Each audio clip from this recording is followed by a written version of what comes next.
하나님의 말씀 사사기 3장 12절에서 마지막 31절까지 말씀입니다.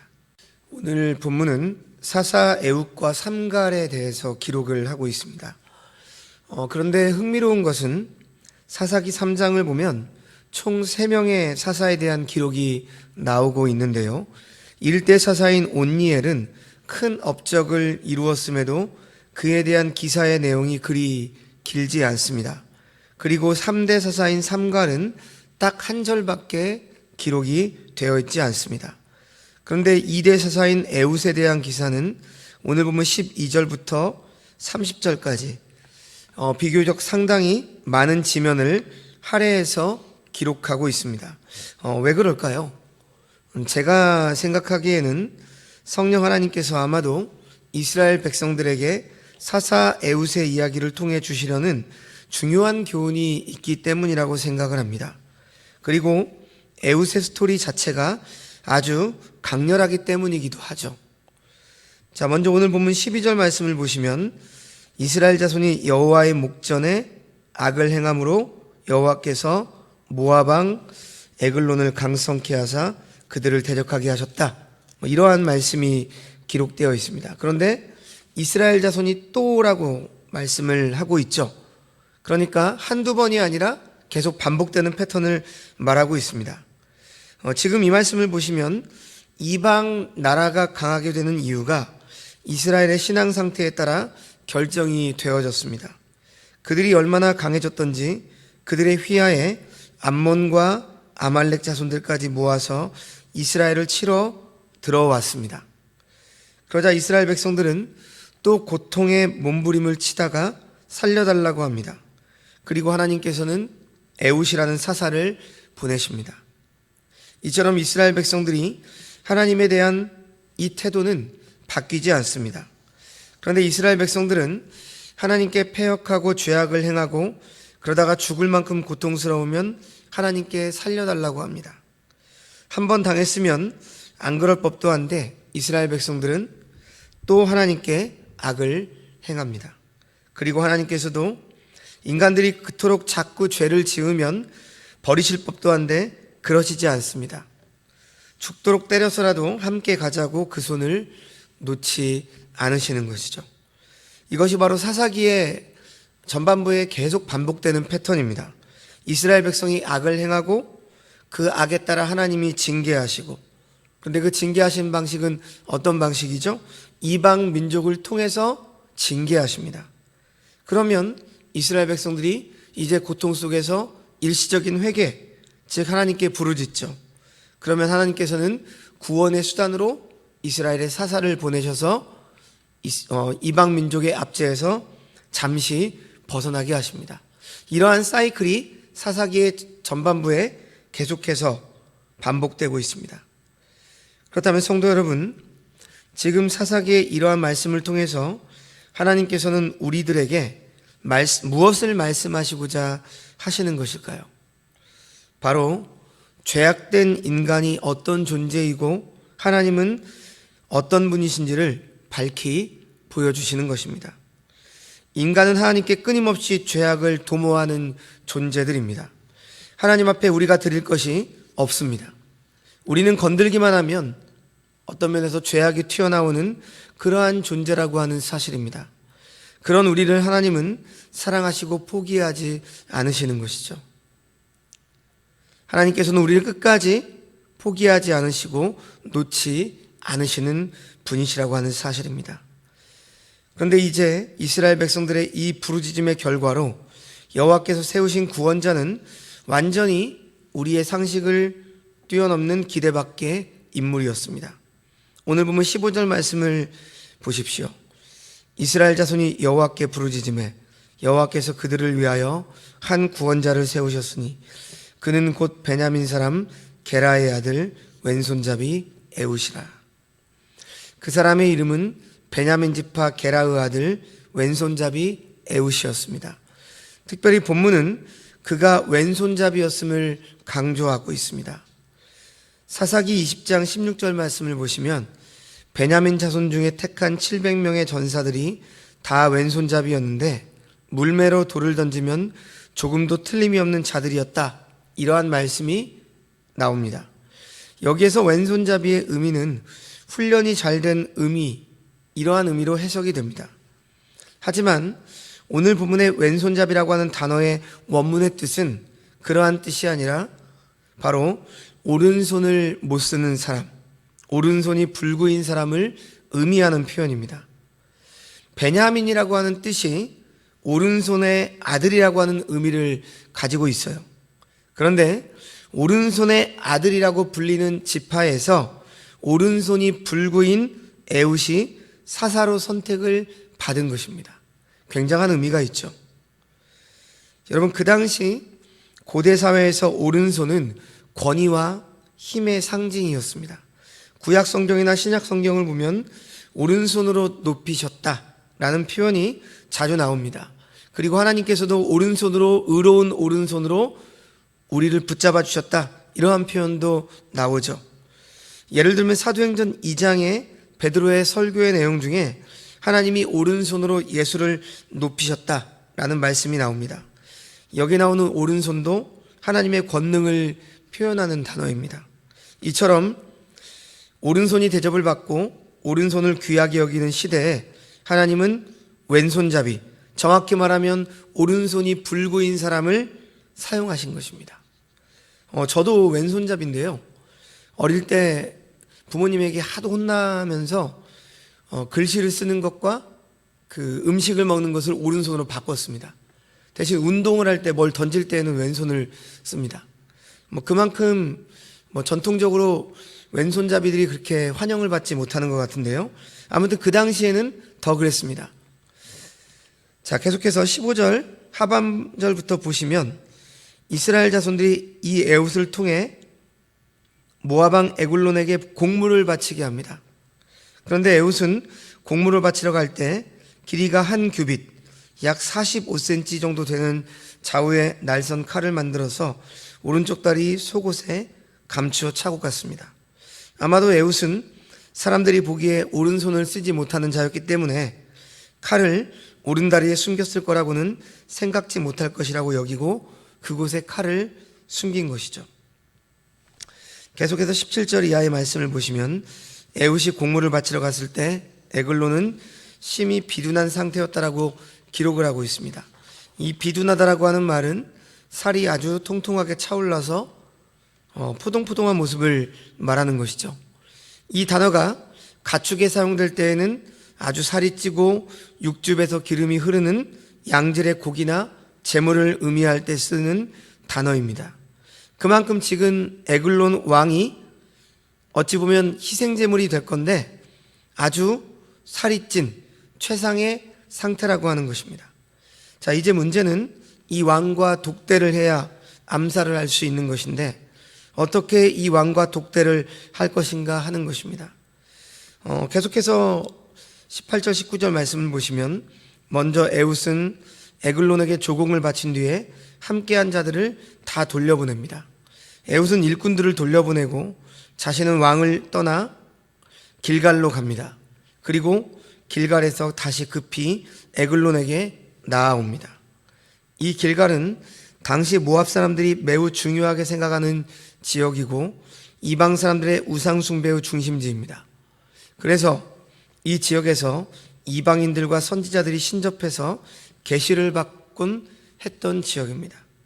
바로 에훗은 마치 자신이 거기에서 계시를 받고 온 것처럼 그렇게 속이기 위해서 일부러 길갈까지 다녀온 것입니다. 그래서 다시 에글론에게 나아와서 은밀한 일을 왕에게 고하려 합니다. 이렇게 말을 하죠. 여기에서 은밀한 일은 비밀스러운 계시, 비밀스러운 어떤 신의 말씀, 이런 뜻입니다. 에글론은 거기에 관심이 아주 많은 인물로 보여집니다. 그러니까 이러한 비밀스러운 계시는 1대1, 즉 독대에서 그런 자리에서만 나눌 수가 있었습니다. 그래서 에글론은 신하들을 다 물러가게 하고 다락방에 이제 에훗과 단둘이 있게 되죠. 그런데 이어지는 20절 말씀을 보니까 에훗이 에글론에게 이렇게 말을 합니다. 내가 하나님의 명을 받들어 왕에게 아랠 일이 있나이다. 아마 에글론은 당황했을 것입니다. 바알이나 아스타롯과 같은 이방신의 이름이 아니라 이스라엘의 하나님이라는 그 이름이 거론되었으니 매우 당황해서 일어났습니다. 그때 에훗이 급히 달려와서 칼을 그 배에 찌르게 되죠. 21절과 22절 말씀을 보십시오. 에훗이 왼손을 뻗쳐 그의 오른쪽 허벅지 위에서 칼을 빼어 왕의 몸을 찌르매 칼자루도 나를 따라 들어가서 그 끝이 등 뒤까지 나갔고 그가 칼을 그의 몸에서 빼내지 아니하였으므로 기름이 칼날에 엉겼더라. 얼마나 깊이 찔렀으면 칼자루도 나를 따라 들어갔다. 오늘 말씀은 이렇게 기록하고 있습니다. 그만큼 에훗은 혼신의 힘을 다해 에글론을 찔러 죽였습니다. 그리고 여기에서 그 끝이 등 뒤까지 나갔다. 기름이 칼날에 엉겼다. 이렇게 기록을 하고 있는데 다른 번역본 성경에서는 창자 안에 대변이 밖으로 흘러나왔다. 이렇게까지 기록을 하고 있습니다. 계속되는 23절 이하 말씀을 보시면 에훗은 현관에 나와서 다락문들을 닫아 잠그고 나갑니다. 에훗이 나간 후에 왕의 신하들은 와서 다락문이 잠겼음을 보고 왕이 분명히 서늘한 방에서 그의 발을 가리우신다 이렇게 생각을 했습니다.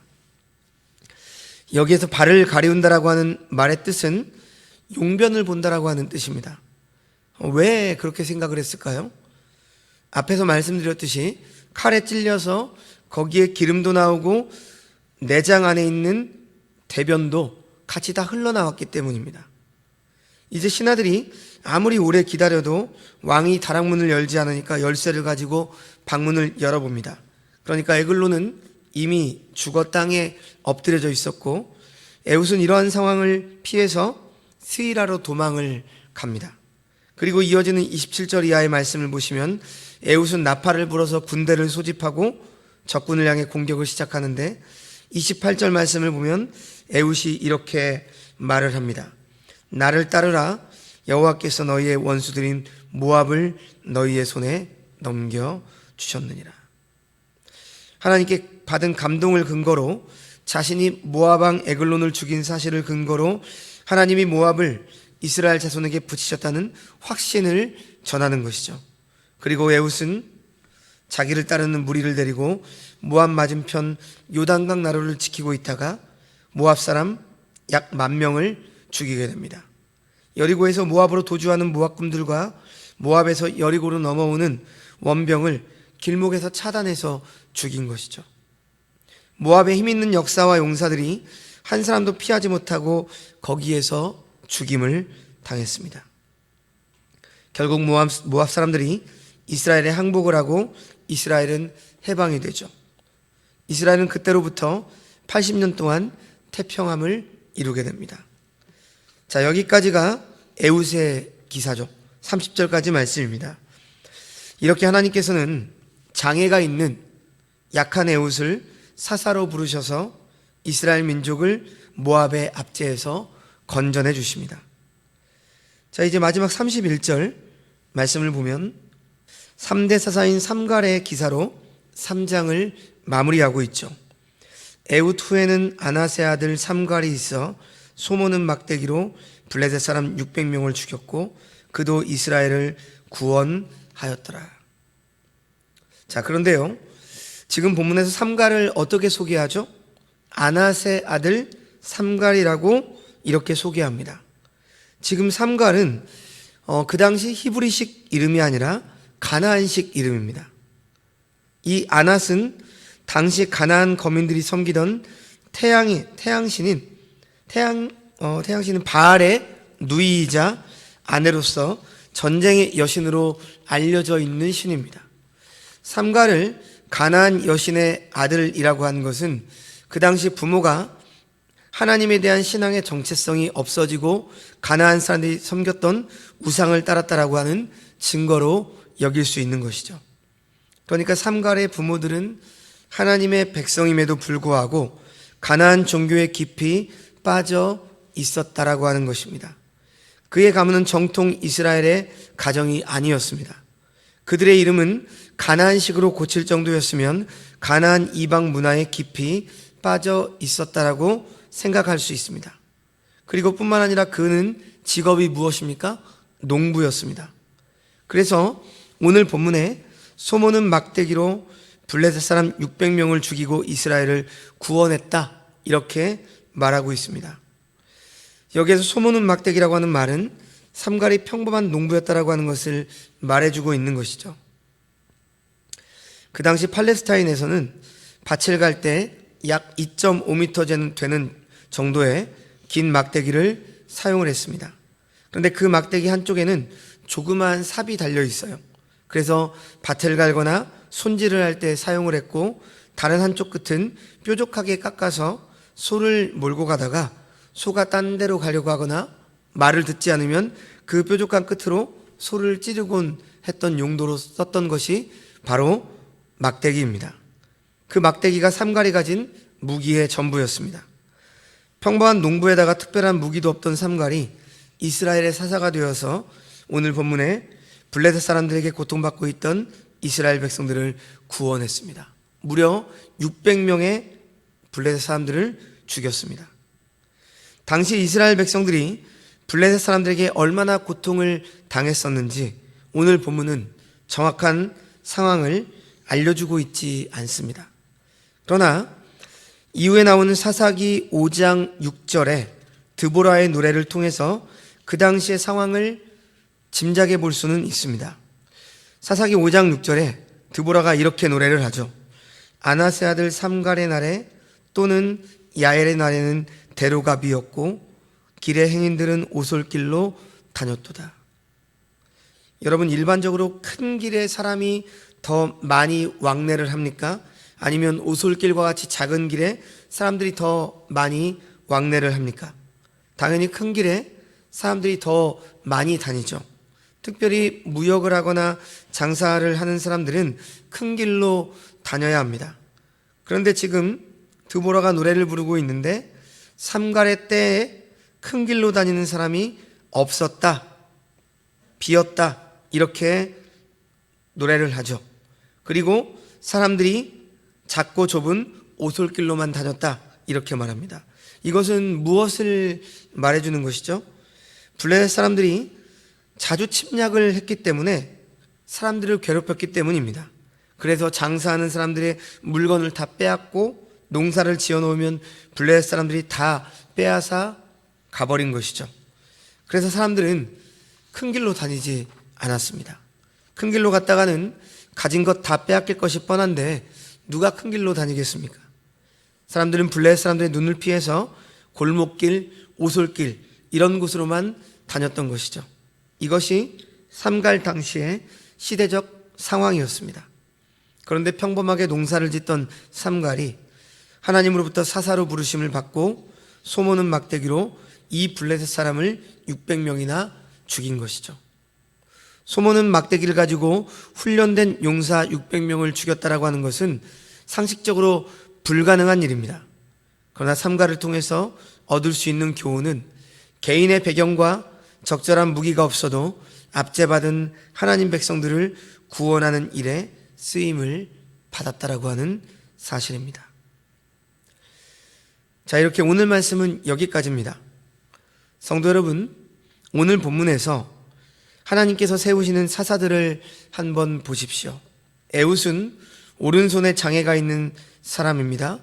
이러한 사람이 18년 동안이나 조공을 바치던 왕을 암살합니다. 그래서 이스라엘 백성을 구원해 냅니다. 삼갈은 소모는 막대기로 블레셋을 무찔러서 이스라엘 백성들을 구원해 냅니다. 이뿐만이 아닙니다. 나중에 삼손이라고 하는 자, 물론 삼손은 특별하게 힘이 세죠.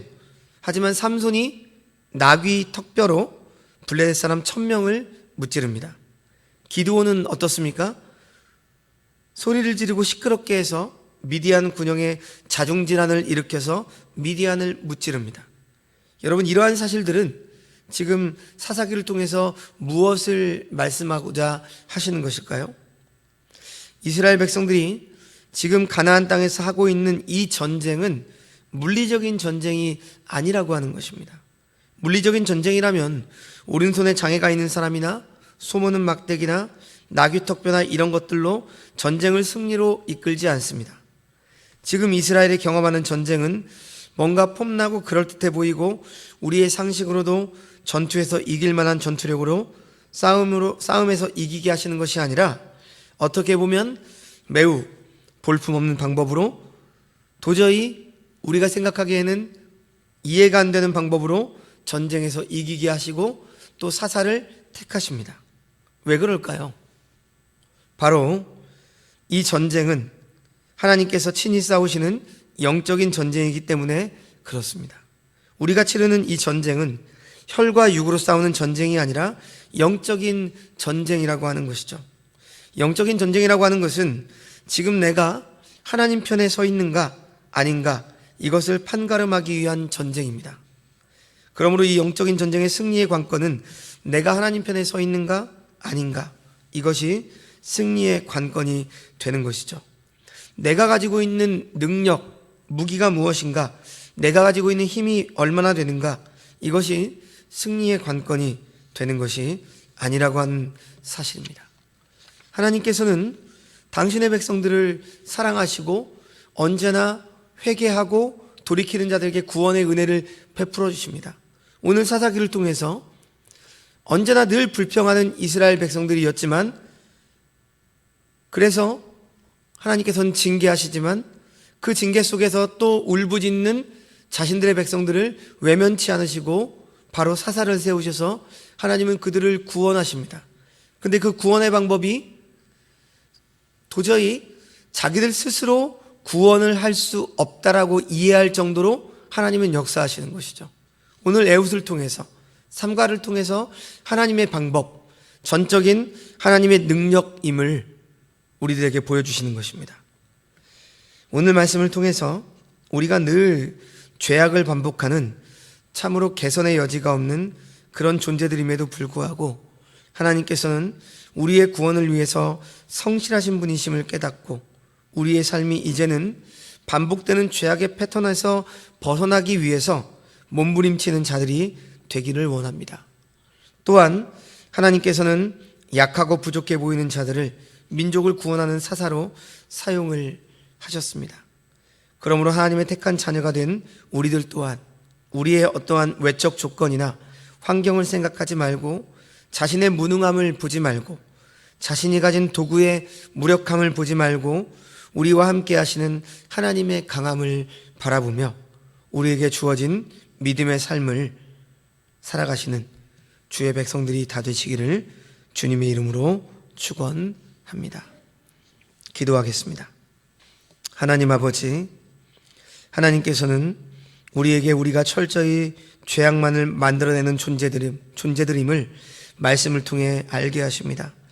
하지만 한편으로 하나님께서는 그런 우리를 절대 포기하지 않으시고 붙드시고 하나님의 백성으로 만들어 가시는 분이심을 또한 말씀을 통해서 알게 하십니다.